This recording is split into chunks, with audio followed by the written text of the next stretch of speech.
he actually called me while I was at work. I work as a physical therapist, and leave my patient to go to the bathroom to answer this call. He's like, "Hey, you sent me some mail about my fourplex. I'd be interested in selling." I was like, "Oh, okay." And called him, and I knew if I got this for under 300,000 that it was a steal. That's literally the only thing I knew about this deal was I need to get this cheap because I don't know what I'm doing. How's it going, everybody? And welcome back to the Real FI Podcast.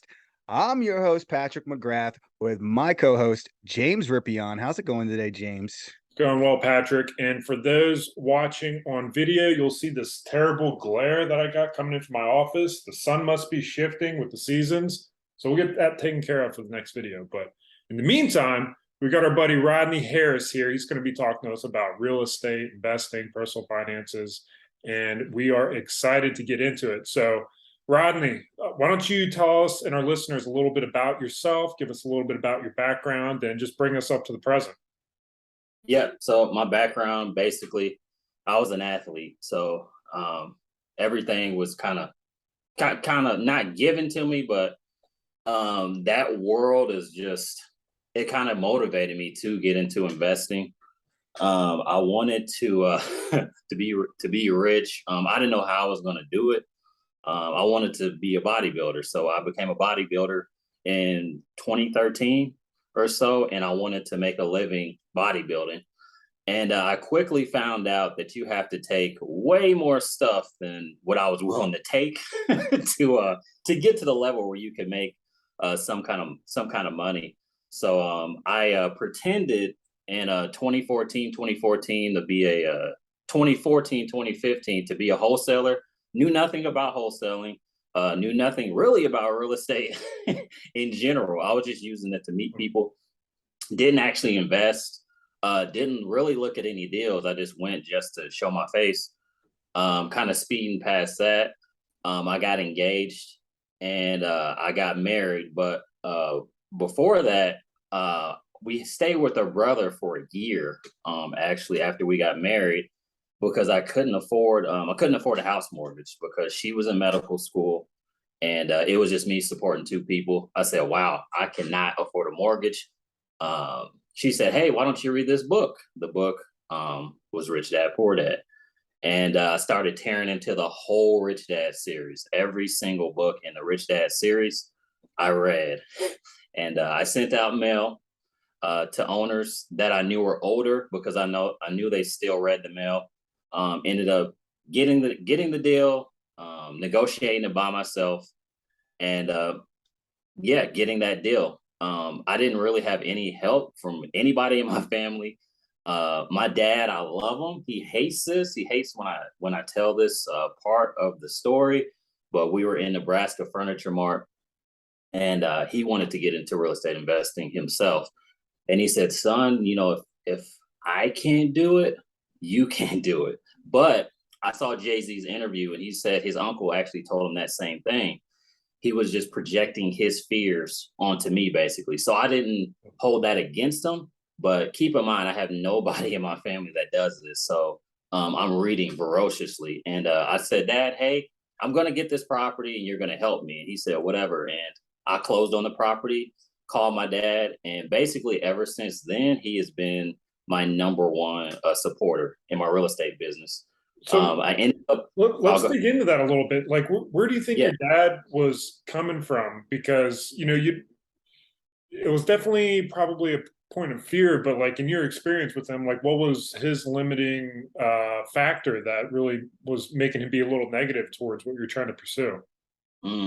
So when he was growing up, it was a little bit harder if you were Black to get into real estate. So he experienced a lot of racism, a lot of stuff around the real estate business. He owned 2 duplexes in a really, really bad neighborhood, and he didn't really have good tenants. He experienced some racism. It was a lot harder if you were Black to get into real estate back then. And he basically told me, "Hey, son, people that look like us, they don't do this." I said, "Well, I'm hard-headed." So I was like, "Dad, I'm gonna be the first then."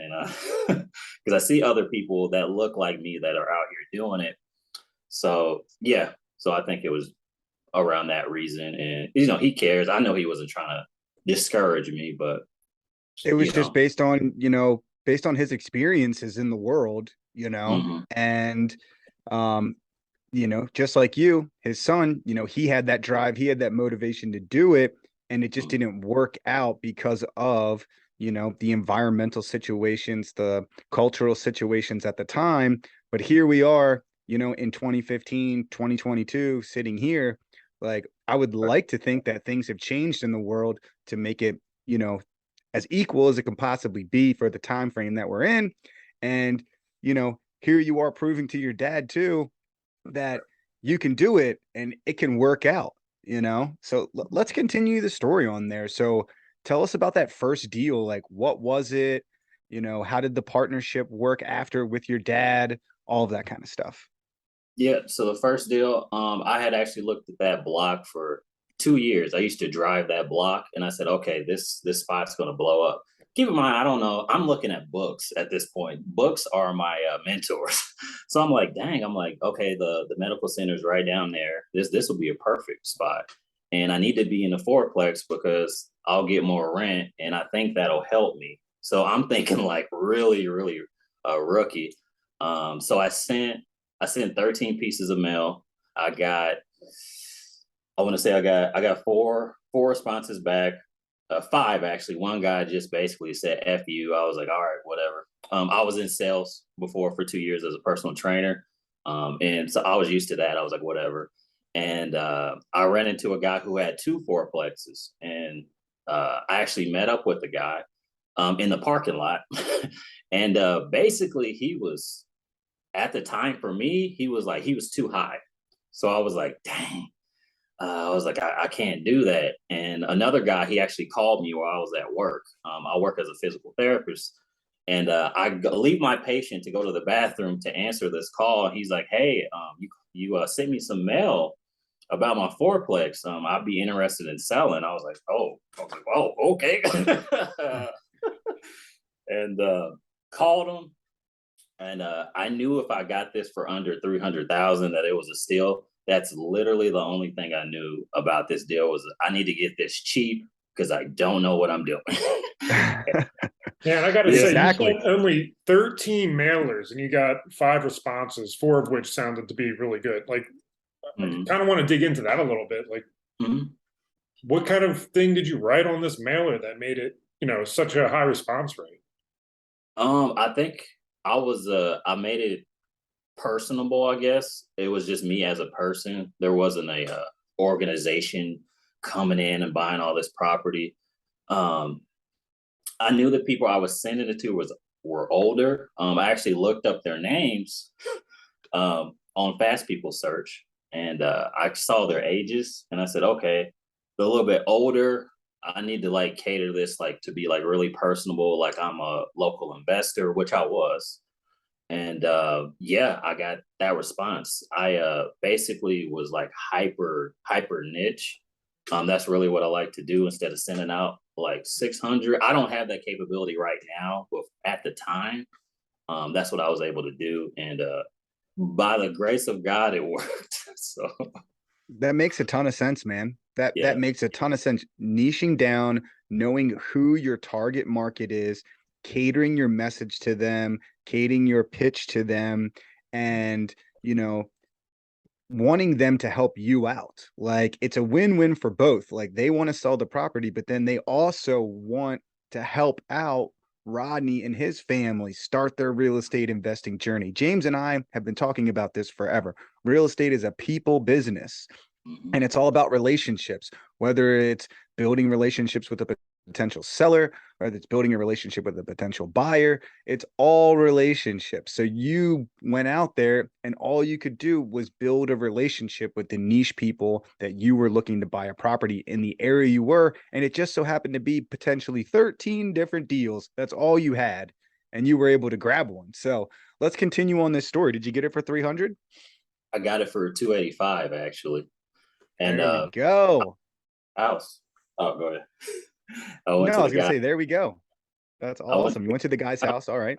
and nice house, nice house. And basically he said, I see myself in you. And his house was really nice. It was kind of raggedy, kind of run down, but it was this big house. And he was like, if you keep on this path, this is what you'll get. And this guy had like, I don't know, 4 or 5 acres in the back, and we were on his back porch, and I was like, wow, okay, I guess I made the right move. So we actually at his house, we went through the leases, the contract, and we signed. He literally just typed it up as I was there at his house. Yeah, it's That's crazy. such an amazing story. So Yeah. were you nervous at all going through the purchase process like that? Because you're Oh, you're yeah. not working with an agent, you don't have an attorney holding your hand through this. You're kind of just winging it a little bit. Like what were your emotions, as you were sitting on the back porch with the seller putting together this deal? Yeah, absolutely terrified. Scared the whole time. I had a bunch of books at the time, and they were opened up to like taxes, negotiations. So I would literally come home from work. I would have like 10 books laid down. Like one would say taxes, one would say whatever I was doing, and I would go to the book and I'd be like, okay, that's what I do, because that's all I had. So, so yeah, I was scared. I was just book smart. I wasn't actually experienced smart yet. So, yeah, my heart was racing when I was in there. I felt like he could see my heart just pumping as I was sitting there. So tell Yeah. us about how much was this thing bringing in? You got it for 285 at the time you bought it. What were the rents looking like? At the time I bought it, the rents were like 875, 900, and like 950. By the time I exited that deal, the rents for the 2 bedrooms, which were the ones that were like 875, were at like 1250, and then the the in units were like at 1350 to 1400. So actually, while I was in that deal, I was able to cash flow probably $300 or $400 on that deal while I was living there. So Oh, so it was a house hack. yeah, yep. That's fantastic. What a great first deal. So you got it for 3.5% down, or did he owner finance it to you? 3.5% down, FHA. Perfect. Yeah. That's awesome. That's awesome. You Go know, ahead, you don't James. hear many people taking advantage of the FHA loan for a fourplex. A lot of times you just hear duplex or maybe just a single family and then they end up moving out. But you maximized the opportunity that you would have with that loan product, and that's up to 4 units. That's incredible. And you Yeah. went through some amazing rent growth too. Like, what did you have to do to increase those rents to get them from 875 all the way up to almost 1400? Shoot. One unit got completely tore up, so I had to put in like 6 or 7 thousand to rehab that one. And just the area in general just blew up because there was a hospital being built literally like a minute away. So the rents just kind of naturally went up from that and just from the area in general. So I didn't really have to do a ton, but I did do like minor stuff. Like I would do like the countertops 1 month, and it was like picky and choosy because I don't have a lot of money at this time, and my dad's helping me, and we're just using handyman and stuff like that. So yeah, the area blew up, and I just benefited really from being in the right location. That's That's fantastic. really a fundamental real estate hack. Build in the path of progress, man. Like, you have these people who are investing tens, hundreds of millions of dollars in the real estate projects. If you can get there before that's all completed, you can really benefit from the momentum of somebody else's capital, because the neighborhood's going to change, rents are going to go up, housing is going to be more in demand. I know in my market here in Fayetteville, North Carolina, there's a Amazon warehouse being built, and the area around it has really affordable real estate relative to the market. There's a lot of opportunity there. I'm constantly looking for deals, and it's those kind of things that'll really jumpstart your real estate career. Exactly. Now I've got to ask, you said when you were in the deal. So it sounds like you sold the deal. Yeah. Dang. All right, tell us about that. Yeah, you sounds Oh, like you might regret it a little bit, but what'd you get for it? I do. I sold it for almost $500,000, like 475. So when did you sell Dang, it? that's 190 grand, man. yeah, I sold it last year, June 2021. My loan balance was like 260 or something. So yeah, I got a good chunk from that last That's year. fantastic. Mm. So do you wish you would have held on to it, or do you think that was the right move for, getting into the next deal? Dang. Man, I wish I would have kept it, but I know kind of why I sold it. I had really good rents and I had a really low mortgage. So I would have been cash flowing 2 to 3 thousand a month if I would have kept it. But the one con was that the property was old, so stuff kept breaking down. The plumbing was not great, which is why I got it. So what's what I found out. That's why I got it so cheap because the plumbing wasn't good, and it was going to take like 10 to 15 thousand for the plumbing. Some of the siding, like a lot of it was starting to like rot out, and I didn't have that money to fix it. I probably, looking back, could have refinanced it, but it got me to the 10 units that I have now. So yeah, the maintenance was piling up on me. Yeah, I What mean, hap- you have to look at the return on equity. You've got to look at if your money makes sense being tied up in this deal, or if it's going to make you more money buying more properties. Mhm. James and I talk about this all the time. We've talked about this on multiple different previous episodes. Go back and listen to them. It's you have to utilize your assets what's best for your plan and your path. So continue us on that path. So you made, 180, no, 215 grand. Like, so what'd you go and do with this money? Yeah, so there we go. I pay my dad like 15 because he helped me with some stuff, so I had to pay my dad back. I ended up not getting anything for a year. Basically, up until now, I got a 6 unit in June, and then I just closed on a fourplex literally, I think like a week ago with that money. So yeah, So that took you from 4 units that would maybe cash flow 2 or 3 thousand a month to now you have 10 units. hmm So 75% more units. Um, what's that currently bringing in? How much did all that stuff cost? yeah. So the 6 unit gross rent, it brings in 6,300 a month. Cash flow like 13 or 1,400 from that.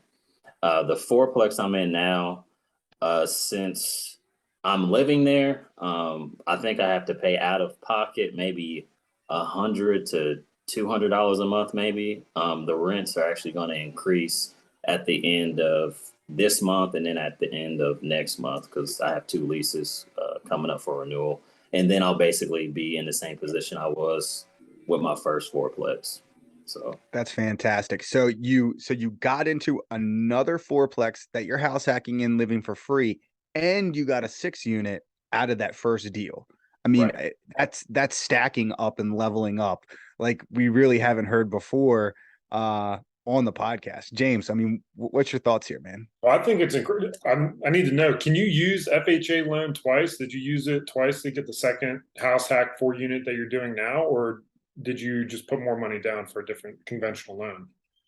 No, since I sold my fourplex last year, basically I could use it again. So as long as you don't, it's two things. You have to either sell the deal or you have to be 100 miles away from that particular deal to use it again, to use the Hmm.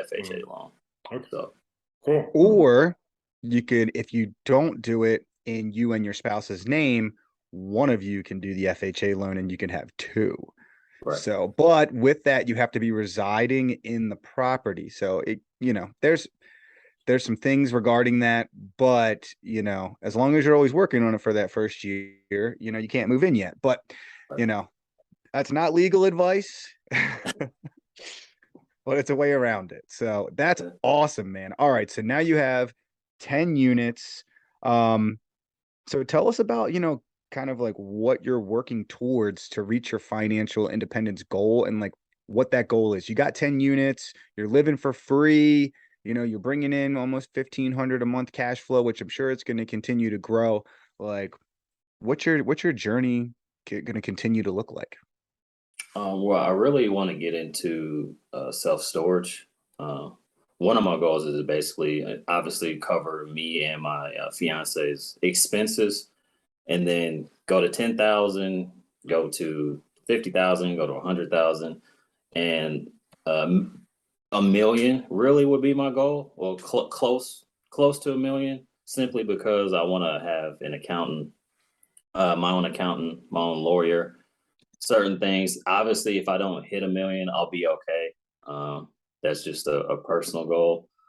But I really want to be able to do more educational stuff, like mentor more, give back more, and be that person that I didn't have basically when I started, because I'm literally starting from scratch. Nobody in my family has done real estate to this level, and this isn't even a lot. So, Well, let's talk about that. When you start to think about what a new investor needs to know when they're first getting started, like, and looking back on what you've done and accomplished, what are some of those high level points that you tell people they should focus on, you may be fixing or adjusting before they get into real estate or start their investing path? yeah. Um, I say first thing, to limit their money out of pocket. If you have somebody in your family that does handiwork, maybe you can get a property that needs a little work, because you have somebody that you know can help you, that can save you a little money. Second one, a huge one that I completely ignored. Oh yeah, I had an agent when I first started all this, and I ended up firing the agent. But I would say find a local real estate agent that has real estate and has local knowledge. Like, I don't want somebody that sells property all over the place. I want to know, do you just do this area? Do you just do this block? Okay, they'll probably have a lot more knowledge than any book, or any book or YouTube would have, uh on that particular area, or as far as like somebody with boots on the ground. That's a big thing. My Finding a good lender that knows your situation, and being honest up front about your finances with your lender, because my lender saved me my first deal, because I didn't know what was coming next when he was going through it. So, Yeah, Asking all the you want to be questions honest and with your lender, because they're going to find out yep, whatever your financials are. yeah. And luckily at the time, luckily at the time I had the money. I knew how much I needed to have, kind of. So, another huge thing: don't just come with the down payment. That'll halt everything. Obviously, I had more than a down payment, so my personal experience wasn't halted because of that. But I have seen people just come with the down payment and end up like not getting the deal, almost because nobody around them had the money. The lender couldn't finance more of the mortgage into the deal, and ended up losing the deal. So if you need 3.5%, come with another 3.5% just to be safe, because you need 2 to 3 months of reserves when you're getting a 3 to 4 unit FHA property. So those are yeah, probably the. I think that's huge. I really do. You know, and make sure you get pre-approved. Like, Mhm. go out there, get pre-approved first. The lender that you're working with is, their job is to close the deal. They get paid when the loan gets executed, and sometimes it's 3 to 6 months after the loan gets executed until they get paid. So they want to make sure they're doing good loans. So Right. go out there and get pre-approved and talk to your lender about how much you're going to need down, how much you're going to need in reserves, how much closing costs are going to be. A lot of the times you can negotiate those closing costs up front, up to 2% of the sale price, which can help you out on those transfer taxes and all of that other stuff. But if you don't ask, then you don't know. Mhm. Right. So, Rodney, I wanted to ask you, man, you had mentioned that you fired your agent, when you kind of got started. And I know there's got to be a story behind that. So why don't you fill us in there? Like, how did you meet this agent? Like, what happened there that you just kind of threw your hands up and like, nope, we're done, we're parting ways. Let's figure something else out. Yeah. I met him. It was through a friend that he referred him to me, and He was cool. He actually led me to my lender, who I actually still use now, and he owned real estate. He was all about the problem with it from the beginning was he kind of had his own philosophy, and he figured that everybody should go by that philosophy. I'm hard headed, so I'm like, no, I'm not. I'm not doing that. And so we were looking at duplexes, triplexes. He was kind of hesitant with me to look at fourplexes, and we found a fourplex, and it was a really good deal. Looking back too, I'm glad I got the one I did on my own. But this deal was really really good. And he sat me down and he said, "Do you want this amount of debt on your name?" I was like, "What are you talking about? The rents are way higher than the mortgage. Even if I'm there, I'll still be cash flowing like $400 or $500 while I'm living there." He was like, "No." He's like, "You don't want that kind of debt." And I'm thinking, I'm like, "What in the what?" And from that, it kind of turned me off, because he wanted me to get a duplex, and he didn't want me to get anything else but a duplex for some reason. It sounds weird, but I wanted to get more units because I didn't want to have to keep paying towards the mortgage. Like I was like, I've seen people kind of do this. I know four will probably be better than two.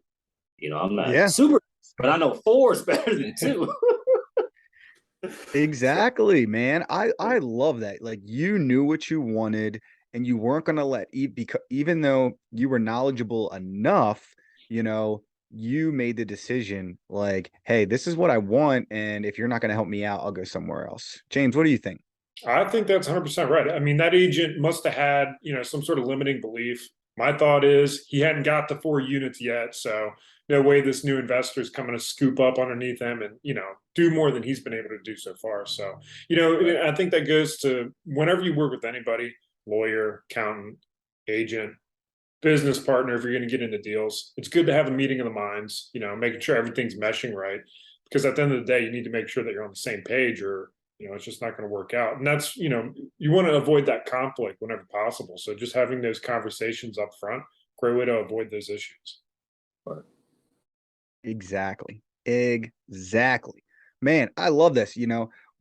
We love talking to people in all different aspects of real estate and on their real estate investing journey.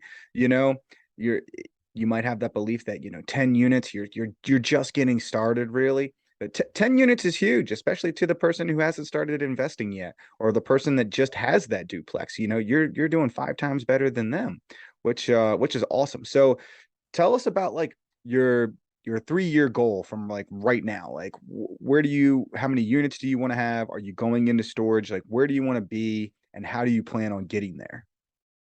Ooh, I want to have at least 100 units on my own, basically with partners, and at least two to 500 units in storage. I want to mostly move most of my real estate holdings into storage. I want to invest in like recession resistant assets like laundromats, car washes, stuff like that. I just want to get to a certain level to where I can like diversify out into different types of real estate, but not get too sexy with the marinas and stuff. I don't know how I would manage those, so I'm gonna just stick to what I know, and eventually, if I have excess left over that I can afford to lose, I'll get a little bit more risky. But financial freedom, obviously, don't want to be working at that point. To get there, I'm definitely going to have to use OPM. That's the one thing that's probably held me back was I've been using my own money for these deals, and I did that just because I didn't want to start off borrowing money. I knew it was going to be super hard for me, just for me personally. I was like, I need to get a couple deals so I can show whoever is giving me the money that, hey, I have my own deals. I took a deal full cycle. So I figured that would give me a little bit better leverage when asking for money. But I'm at that point now where I've got to use OPM. Like I got to, yeah, to scale up. Well, that kind of leads us into our next question is, identifying kind of what your obstacles are to reach those goals. It sounds like, you've hit the nail on the head here, other people's money. Have you figured out a way to maybe work around that? Do you have a strategy or kind of a concept in place of, where you're going to go to get that done and get over that obstacle? Yeah, lines of credit, um, personal loans maybe if the deal's good enough, but definitely like a line of credit against my commercial building possibly. I was actually going to probably sell my commercial building and put it into a bigger multi-unit or into storage possibly. So yeah, lines of credit. Um, yeah, I'm gonna hold this fourplex I'm in for a while, so that won't be used yet. That's fantastic. And I love what you said going into this was you wanted to, one, take a deal full cycle. Right. Two, prove that you had the knowledge and experience by doing, now three deals. And then also looking at your next asset class to help you scale up quicker. So those are all fantastic mindsets and things that you should be thinking about. And it sounds like, you're on the right path, my man. So, Rodney, you had mentioned when you were talking about your goals, you want to get into more recession-resistant assets, self-storage, things like that. What's kind of feeding that thought process? Like, what's making you think that you want to get into recession-resistant assets more than maybe something that's high risk? Are you seeing something in the market that you're just kind of trying to prepare for, or is this just kind of a general way that you just want to structure your portfolio? Yeah, with storage, I actually wanted to do storage from the beginning, and I had two partners, and we were gonna do storage.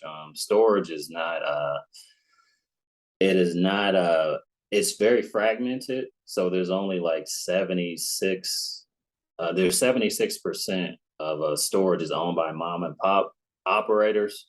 So there's still a chance to get really good deals. Obviously, storage is it's evolving. I know it's not a pure hands-off business, but I feel like it's a need because we keep producing more stuff, and people need a place to put their stuff. Some of the facilities are unmanned, and I like it. I don't know why. I like the boring money makers, and I've always wanted to do it. I've used a storage unit, and I was like, wow, there's somebody that's getting paid this $100 a month that I'm paying for this unit. So yeah. I could not agree more. I could not agree more. Selling, a 10 by 10 space for, 100, sometimes a 5 by 10 space or smaller for $100, like your rent per square foot is insane. You know, you might have a light, maybe an outlet in these, maybe not. Like you're required to buy your own lock. Um, you don't have like you can increase the rents whenever you want, and if someone decides to move out, boom, they're gone. There's no evictions, there's no none of that. So it takes away, the tenant, not the tenants, but the toilets, the termites, all of that other stuff, the late rents. You can make it to where someone can't even access the storage facility if they haven't paid. um it is an absolute great investment. We are in the process of developing an RV boat storage facility. So I totally feel you. I think it's a great, asset class to be in.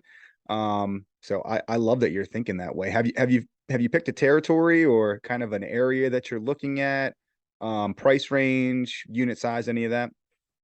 At least 250 units and up, and simply because the management company that we were going to use, me and my two partners, they said they wouldn't manage it unless it was 250 units. So I figured, okay, that sounds like there's some scale there to obviously pay the managers. So I need to be looking at units that are around that size. If not, if I need to go smaller, cool. But just like the fourplex, if I need to get something small to get in and then get another small one and build up, that's fine.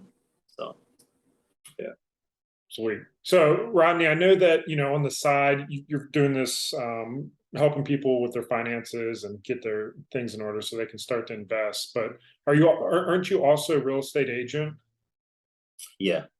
So how's that going? What made you kind of motivated to become a real estate agent? As one myself, I'm always curious because I left the prior profession to get into it. Crazy time to get into real estate and sell real estate to begin with. But what kind of motivated you to make that transition, and how's it been for you so far? It was really the data. Actually, I haven't sold anybody a house or anything. I don't want to be that kind of agent, but it's the tools that you get, the circles that you get in, the networking events that you get with being an agent that I liked. As far as comps and like expired listings and stuff, I can get my hands on a lot of data that a lot of people that aren't agents can't get. So I just saw it as an opportunity to not only like network and meet people in real estate, but as a way to as a way to just get more knowledge in general just about real estate. I figured I would meet a few real estate investors that were agents. And I feel like, especially where I'm at, it kind of gives you a little bit more credibility if you're an investor and an agent. Obviously, it doesn't work like that everywhere, but I don't know. The politics, I don't know. You get a little bit more from the other agent about deals when you're an agent. I'll walk in and they'll say, "Hey, the floor is kind of jagged." The selling agent will tell me, like, "Oh, it's kind of," and it's like, "Oh, did you see that there? Did you see that there?" I'm like, "Wow, okay, I'm gonna use this to my advantage." So, yeah. Yeah, I agree. I mean, you can get a lot of benefit from getting your real estate license, even if you don't want to sell real estate and start, shucking houses on retail left and right. Like you can, as an investor, make that money back by just having the information and the deals, especially with having good data relating to comps. Like you can either make yourself, you can probably make yourself tens, $100,000 more if you're pricing your properties right on the acquisition side, and you kind of have a better idea for what things are selling for. So I think that's awesome. Man, feels like we are just absolutely crushing this one on just providing people with tons and tons of knowledge. And this is all like great knowledge, whether you're a new investor, where you're someone that's been investing for a while, just to rethink about all of these, different things that you can do. Because I'm sure there's someone out there listening, like, man, I've wanted to become an agent, and I thought for that exact same reason that would help me out. So that's really fantastic. And this is a perfect segue into our next section of the show that James and I like to call the Big Big Four.